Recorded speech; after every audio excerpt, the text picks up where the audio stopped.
Chapter 15.2 Anxiety Disorders, PTSD, and OCD. Anxiety is an unpleasant emotional state characterized by physical arousal and feelings of tension, apprehension, and worry. Anxiety puts us on physical alert, preparing us to defensively fight or flee potential dangers, and on mental alert, making us focus our attention squarely on the threatening situation. In anxiety disorders, the anxiety is maladaptive, disrupting everyday activities, moods, and thought processes. Three features distinguish normal anxiety from pathological anxiety. Pathological anxiety is irrational.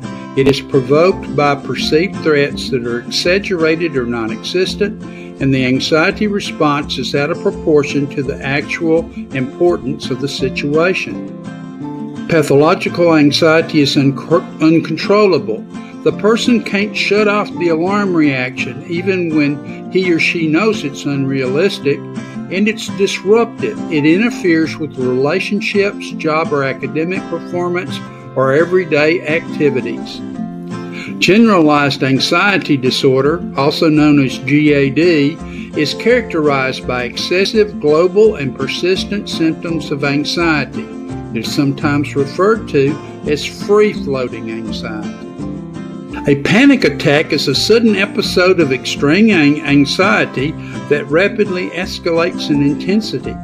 Panic disorder is an anxiety disorder in which the person experiences frequent and unexpected panic attacks. In explaining panic disorder, we have to look at both biological and psychological causes, since they seem to both be implicated. Panic disorder tends to run in families.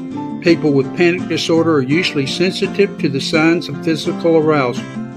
According to the cognitive behavioral theory of panic disorder, people with panic disorder tend to misinterpret the physical signs of arousal as catastrophic and dangerous. After their first panic attack, they become more attuned to physical changes, increasing the likelihood of future panic attacks. A phobia is a strong or irrational fear of something, usually a specific object or situation, that does not necessarily interfere with the ability to function in daily life. Specific phobia, formerly called simple phobia, is characterized by an extreme and irrational fear of a specific object or situation that interferes with the ability to function in daily life. Generally, the objects or situations that produce specific phobias tend to fall into four categories. Category 1 is fear of particular situations: flying, driving, tunnels, bridges, elevators, even crowds. Category 2 is fear of features of the natural environment: heights, water, thunderstorms. Category 3 is fear of injury or blood, injections, needles, medical or dental procedures. Final category is fear of animals and insects: snakes, spiders, dogs, cats, slugs, bats, lions and bears and tigers. Oh my! Agoraphobia involves the extreme and irrational fear of experiencing a panic attack in a public situation and being unable to escape or get help. Social phobia, or social anxiety disorder, involves the extreme and irrational fear of being embarrassed, judged, or scrutinized by others in social situations. One way to explain phobias is by looking at learning theories. Classical conditioning may be involved in the development of a specific phobia that can be traced back to some sort of traumatic event. People with specific phobias may have developed a conditioned response of fear to a conditioned stimulus that is generalized to similar stimuli. Operant conditioning can be involved in the avoidance behavior that characterizes phobias. People with phobias may have negatively reinforced by the relief from anxiety or fear associated by avoiding the object or situation. Observational learning can be involved in the development of phobias. People with phobias may have observed and modeled the fearful reactions of others. Humans seem biologically prepared to acquire fears of certain animals and situations that were survival threats in human evolutionary history. Some previous anxiety disorders, such as PTSD and OCD, have different categories in the DSM5, but have an anxiety component. One of these is post-traumatic stress disorder.